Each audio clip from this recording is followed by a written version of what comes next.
Information tonight in the shooting death of a 15-year-old boy in Madison, Illinois that happened late last night. It was just about an hour ago. The Major K Squad told us 2 people have now been arrested. And we also now know the victim was Omarion Coleman, but the search for his killers turned a neighborhood upside down for most of the night. News 4's Russell Kinsall is live for us tonight in Madison, where he is learning more about the victim and Russell getting the latest on the investigation. Claire, I can tell you right now the Major K Squad is working out of this building behind me. This is the Madison Fire Department. Their work has led to the arrest of 2 suspects. We expect to hear their names and charges against them sometime tomorrow. But the victim has been identified as Omarion Coleman, a 15-year-old, and he's described as a good kid.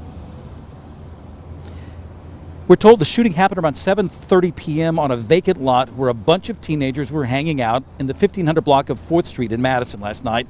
But the ordeal stretched long into the night as neighbors were forced to evacuate until around 4:30 this morning. Neighbors said they heard an argument before the shots were fired.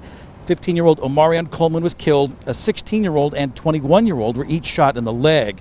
One suspect was believed to be hiding in a home about 1 block over from the shooting scene, and a regional SWAT team was called in to try to get him out. He did eventually surrender peacefully. My daughter cried, and then my other daughter was just like, wow, she couldn't believe it. Thankful, first of all, that it wasn't your own, but your heart go out to the ones that, the family that it is, it's just sad. It was basically a waiting game. Like, we were waiting with the officers, trying to wait for them to give us the okay.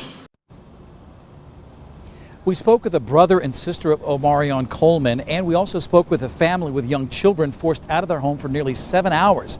We're going to hear from all of them, all new on News 4 at 6. Live in Madison, Russell Kinsall, News 4.